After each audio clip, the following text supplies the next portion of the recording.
This is Agriculture Today, and I'm Shelby Varner with the K-State Radio Network.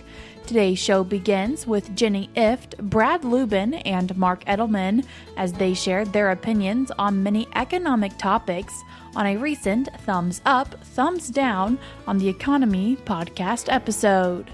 Shawna Hartman, fire prevention specialist with the Kansas Forest Service, continues the show with reminders about how to help protect your home and property from accidental fires and wildfires. K-State Extension horticulture agent for Riley County, Gregg Eyestone, ends the show discussing the selection process for bulbs such as tulips and daffodils. That and more is coming up ahead.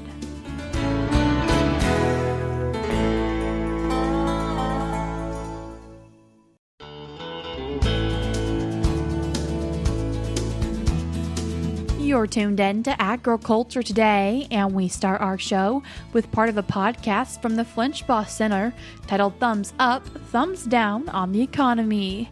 On today's episode, you'll hear from Professor Emeritus in Agricultural Policy at Iowa State University, Mark Edelman, Agriculture Policy Specialist at the University of Nebraska, Brad Lubben, and K-State Flinchbaugh Agricultural Policy Chair, Jenny Ifft. This podcast episode is moderated by Eric Atkinson. I would like to let you know that the comments made by Mark, Brad, and Jenny are from the date of recording, which was September 10th. The level of government spending and the surplus or deficit, or both. And Brad, we talk about this frequently too, commonly. What are you seeing in the latest chart? Well, two things that always show up in this data. In modern history, data back to the 1970s, governments have generally been running a deficit, so much so that we call it a structural deficit, and consistently, but it's consistently also getting bigger. And 15 years ago, amid the Great Recession, we jumped to like a $1.5 trillion deficit, and we talked about that being a record. Now we're only hoping to get back to something close to a $2 trillion deficit. That's sort of the changing environment that we're living in here with government spending. After the COVID era balloon in government spending and increase in, we recovered a bit, but we've recovered only to a trend line that continues to get higher and higher. And so it's a thumbs down because it's not a signal yet that we have any sort of sense of control over the direction of government spending and the amount. And we have increasing pressure. Heck, even interest costs are now going to be the single largest budget item for the federal government to deal with. So it's an increasing challenge. This year's budget reconciliation process just proved how politically challenging it is. And that's something we're going to continue to have to work through. Do you concur with that thumbs down analysis? Yeah, I do concur with Brad's analysis and give a thumbs down on government deficits. With interest payments rising to over $1 trillion a year and rising because each year we add to the deficit, we add to the public debt. And so we have to pay more interest, which is not a discretionary payment. We have to pay the interest. And so it's been rising, and it's reaching a point where it's crowding out the other normal spending that we would normally do as a government entity. So, yes, thumbs down. How about you, Jenny? You make it 3 for 3 on this one? 3, absolutely. Thumbs down. Spending keeps going up. And to really get spending under control, you have to cut the military, Social Security, Medicare, Medicaid. Interest rates are a big part of our payments now. But I don't think that we have the consensus in the country that would really create the political will to tackle one of those to the point where you could really start seeing a noticeable decline in spending. So, thumbs down. The total value of U.S. agricultural trade. Your observations here to get us going on this one, Jenny. This is the dollar amount, total value of U.S. trade. Both imports and exports have been going up over time. But in the past few years, we've seen that imports are higher than exports. So you have that, agricultural trade deficit. And this data only goes to 2024. So, 2025 is not over. There's still a lot to be seen. Is China going to buy soybeans? Questions like that. So I think it's kind of good that we wait until 2025 is over to assess where we're at. So if I have to take into account the broader context, I'm going to have to be thumbs down for this one. I know there's a lot of trade deals that are going on. You look at our biggest partners, though, China, are they going to buy or not? Japan, the EU, Canada and Mexico are huge. I don't see, with some of our major partners potentially pulling back and maybe not the potential growth from some of the other ones. I think there's a lot of uncertainty here. I have to share the same unfortunate sentiment, Jenny. I don't have as much concern about the U.S. ag imports line. That's been a fairly steady increase and growth over time. And fundamentally, U.S. ag imports include a lot of complementary products that we don't produce but want to continue consuming, as well as products that help increase sort of the throughput and efficiency of even some of our own food manufacturing. So I'm not as much concerned about the import side. It's the export side that has taken a real hit, even so much to the point of it's kind of hard to figure out, can we get any deals? As Jenny noted, will they have an impact, or have we sort of fundamentally started to shift away our ag sector from a global focus to a more of a domestic consumption focus? And that remains to be seen, but at least the trend for the moment leads me pointing down. Mark? I go thumbs down too. I think Brad hit it right on the head there, so I'm going to go thumbs down. Ag trade for this year. Well, how is all of this then playing on the farm or ranch as we take an updated look at inflation-adjusted net farm income? Well, here is actually a rather interesting and sort of mixed signal, which has me pointing sideways. Look at the top two lines in the chart. You have crop receipts and animal product receipts. And they've really been trending opposite directions for the last 4 years. After crop receipts neared or sort of equaled their record in 2022, they've been trending down steadily since.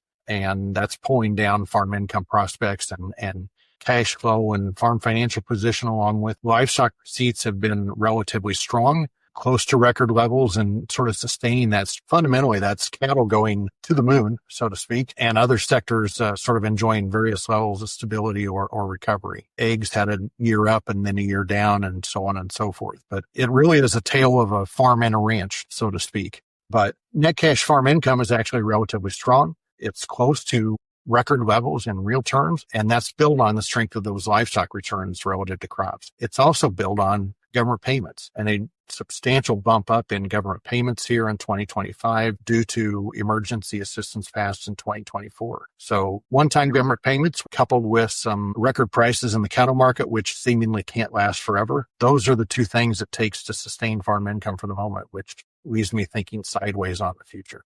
So, Mark, you have mixed indicators here. How are you reading this as far as the overall farm income picture? Well, I think the big positive thing that we've seen, whether or not they can deliver, both the Secretary of Agriculture and the President have said they're going to take care of farmers by providing a bridge. And so, but they've been saying that for several months now. And I think that ag interests across the country are going to continue to have to weigh in on that issue until the bridge is built and actually operating. We'll see whether the President and the Secretary can deliver on their promises. Jenny, where do you come down on this? I'm going to have to go sideways as well. I would like to note what those sort of, you see those high government payments in 2025. Those are indicated to be for losses in 23 and 24. And this is something when you have these kind of ad hoc as needed payments, they don't always, for any number of reasons, they don't always come in the year in which the losses are occurred. So that net income number, those government payments number would look a lot smoother other side. So it's kind of almost and it's not false, it's real, but it's the upward movement is slightly misleading. There is potential for another round of emergency payments in 2025. That'll have to go through the political process. So we could see that as well. Looking at something that talks a bit about the longer-term stability of our farms and ranches, the farm debt to cash flow ratio. Mark, what are you seeing? Here in the last year, it shows that the debt to cash flow ratio has been coming down. Now, as we go into the future, I have some concerns that that debt would be increasing perhaps more rapidly than cash flow will be, and that would tend to indicate that there's more financial stress that's in the sector than before. I always, though, try to remember that only about 23%, according to the last ag census, 23% of the farmers have farm debt. And so we're talking about a portion of the farms that are out there that are really under potential farm stress as this ratio would increase. So I look for this ratio possibly to turn around, go up rather than to continue on the downward trend. I would say if the trend goes up, then that means I'm pessimistic for the ag sector on financial stress in this case. Jenny? So I think right now with what we're seeing with crops and livestock moving in different directions, you do really need to interpret this one carefully. But I think that, cash flow's in there, and that's going to reflect what we're seeing in cattle. But I know that for crop farms, debt repayment liquidity is an ongoing issue. Not universally, but that is something that I am definitely worried about. The other thing is, I don't think these numbers capture the full amount of farm debt that's out there. You do have increasing demand for vendor finance, private finance, alternative financing right now. So this is something where I think I'm more sideways to down. And Brad? It's sideways to concerning down. As a sign of overall strength of the ag sector, it's a fairly stable picture. And we know that the broad balance sheet for agriculture is really still very strong. But as noted, it's not about the overall sector. It's about the sector that actually is borrowing money, or it's about the difference of the crop versus livestock sector and which one's facing more financial pressure at the moment. If you'd like to find more information about the Barry Flinchbaugh Center for Ag and Food Policy, you can do so by going to flinchbaughcenter.com. We're cutting to a short break now on Agriculture Today, but we'll be right back.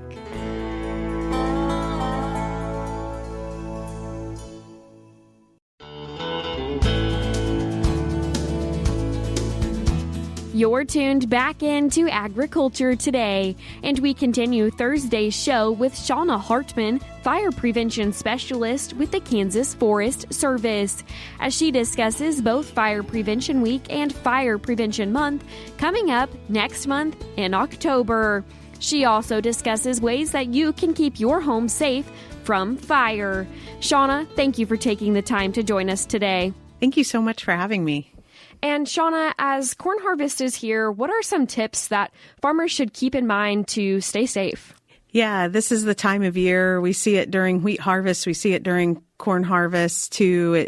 It gets these days that are hot and dry and windy, and we're seeing some fires that are starting due to just our machinery needs to be oiled, and maybe there's some hot bearings, lots of ways that we can start fires out in the field. And just some things, if you just think of the worst case scenario and try to mitigate those things, have your fire extinguisher available, have water available for if that fire gets away, and then don't delay in calling the fire department to help stop the fire, not only to help protect your crops, but also our fuels right now, even though they're green, they are starting to cure. We are starting to see some curing of our fuels and fires on especially days that we're starting to dry out and get windy. We could see these fires spread outside of the fields and into our grasslands and start getting into structures and homes as well. You mentioned homes. So what are some things that people can do to prepare for their home to be more safe in the case of a wildfire?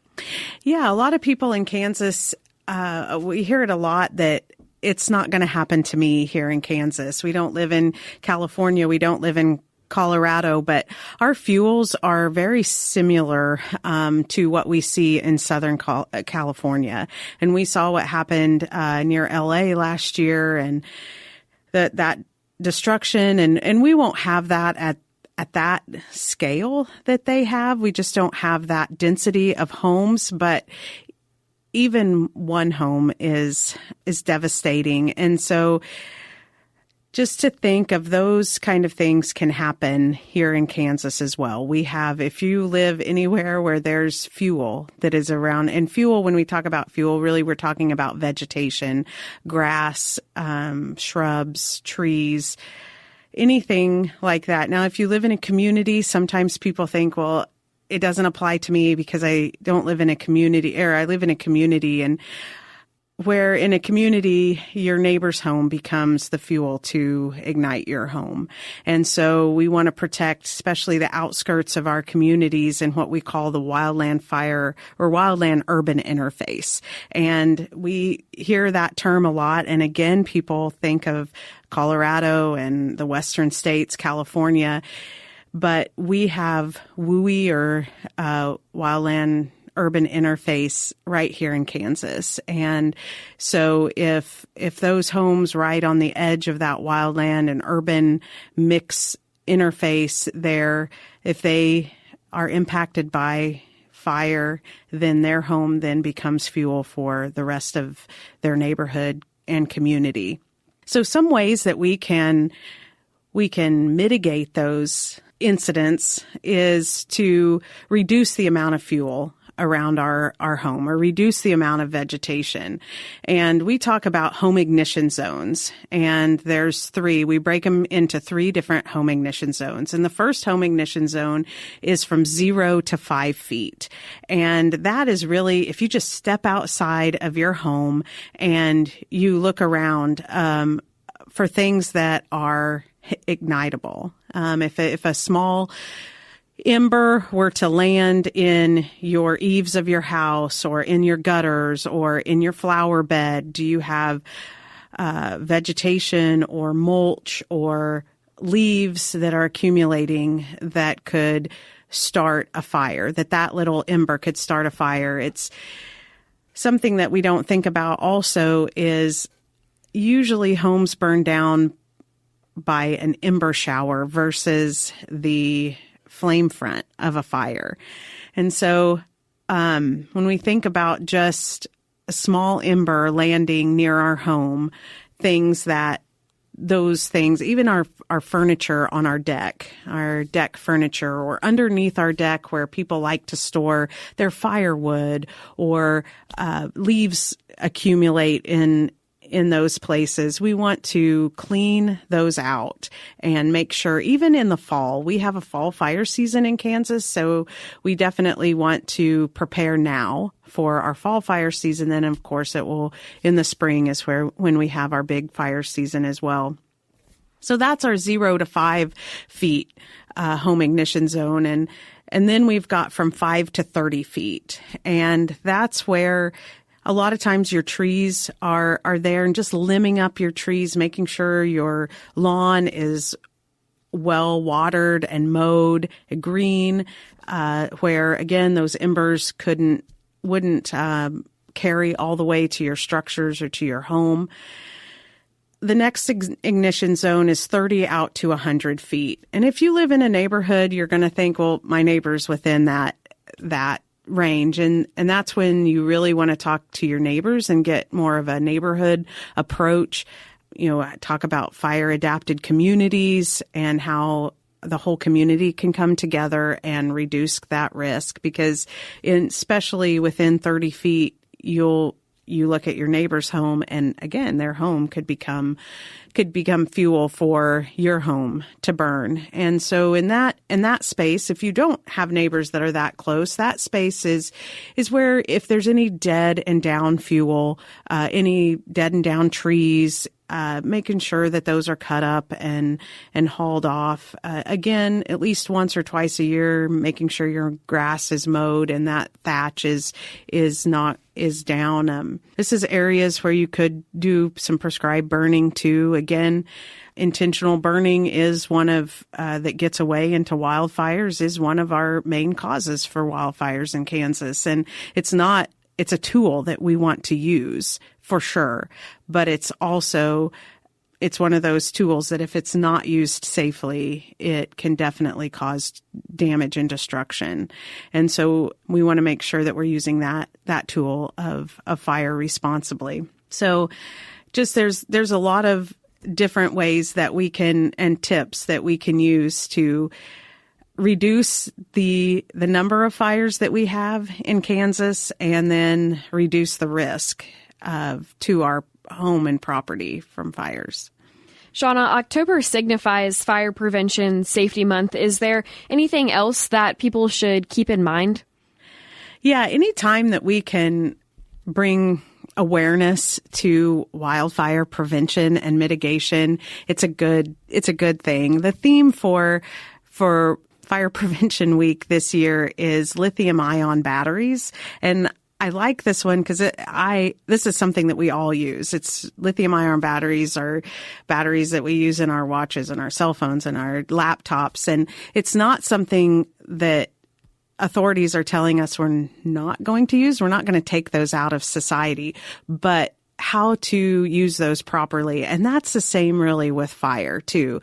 Like we are a fire-adapted ecosystem here in Kansas. We want to use the tool of fire, but we want to use it responsibly. We are not going to stop every wildfire. And so in that case, too, we want to make sure people are aware of those things that can cause a spark in a wildfire, and then also what they can do around their home to reduce the risk of wildfire impacting their home as well.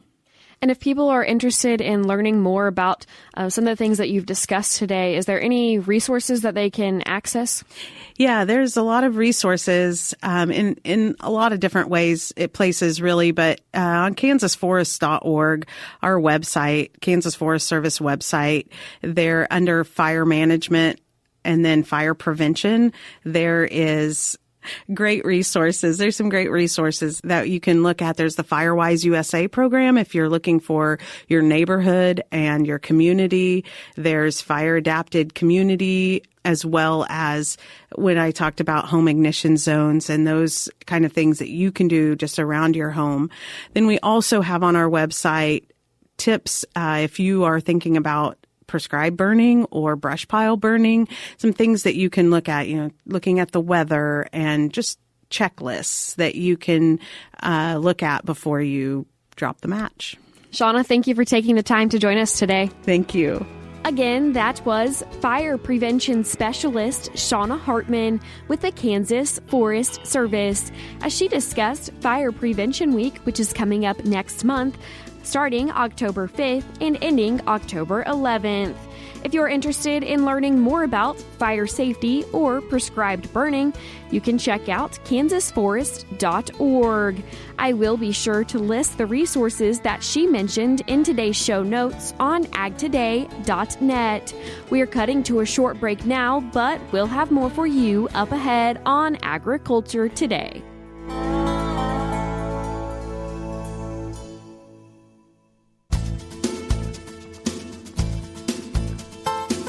This is Agriculture Today. Along with Shelby Varner, I'm Jeff Wickman.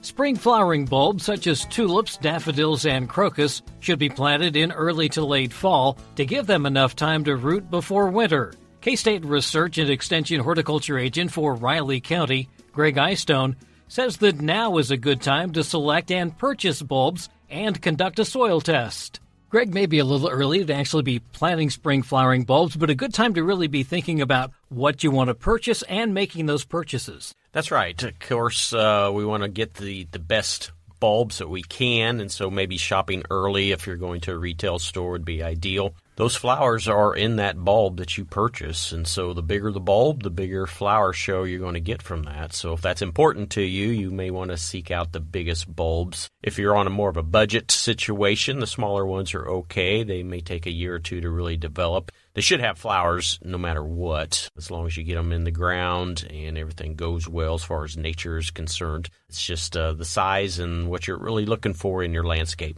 What are we looking at primarily in terms of what people might purchase here in Kansas? What's maybe the most popular? I would say probably the tulips are very popular as far as the colors that they come in and the range of different petal development. There's all kinds that look frilly, or your typical tulip bulbs. So lots of options there. The one precaution I'd put on that is not only do we love them, but some of our wildlife like to feed on those flower bulbs as well, whether it be in the ground or as the flower comes up. I'm thinking of deer in particular. I can no longer plant tulips in my landscape because of the wildlife issue that can develop. So you just need to take that into consideration. But narcissus or daffodils is the direction I've gone because at least deer don't seem to prefer those. Your range of colors from white to yellow is kind of your limitation on those situations. So it kind of depends on what you're looking for and what inputs you want to include as far as a wildlife management or other factors that may come into play. Are there different varieties within there so that you can get different colors? Yeah, so all these flowers have developed over time, and so you get a wide range of colors, whether it be narcissus or tulips. Crocus are a wonderful flower, one of the earliest ones that come up, sometimes making us feel like spring is close by. So these are options. The hyacinth bulbs are pretty common and very fragrant as well. Those work at least for the first year very well. The second year, they may not be as tight or the same looking flower to them for our growing conditions, but there's lots of options there. Again, when you're purchasing bulbs, look for the big one if you want. And, of course, we want something that is kind of a solid bulb when you pick it up and feel it, and also something that doesn't have a lot of mold or something that's maybe growing on the skin. Would we also still have time to do a soil test? That would be great. There's kind of reference information about using a 5-10-5 flower bulb type of fertilizer when you plant, and that's if your soil's needing that. Most of Kansas, the soil doesn't need those. They're already there. Soil test is great before you plant anything to know exactly what our soil has, and so you're not polluting the environment by adding that 5-10-5 fertilizer if you don't need it. And does that go to the extension office and then to the lab, or just directly to the lab? Yeah, so hopefully you bring it to the extension office. Oftentimes we have some discounts that can save you a little bit of money. It just routes a little bit easier if you bring it to our office, and it goes up to the K-State lab, which will do their test, but they like to route that information back to the local office. So in case there's something that needs tweaked, that way it can be the best information given out to the consumer. You mentioned there may be an amendment needed, and that's fairly simple to do. It is, and typically what we'd like to do is, so these bulbs don't like wet feed, if you will, or a very tight soil, and so adding compost or some type of organic matter mixed into that soil would probably be the first thing I would want to do, and then maybe soil test if that's necessary, but oftentimes our soil has the nutrients, so just adding that pore space with organic matter will really help out the survival rate of our bulbs. We can plant up till the ground is frozen, so typically October probably is our high point of getting bulbs in the ground, but there's a wide window here. Hopefully we'll get some rain to deal with as well in this process, but it's good to get thinking about it and maybe get some bulbs purchased. That's K-State Research and Extension Horticulture Agent for Riley County, Gregg Eyestone, with tips for selecting and planting spring flowering bulbs. And that'll do it for this edition of Agriculture Today. For Shelby Varner, I'm Jeff Wickman. This is the K-State Radio Network.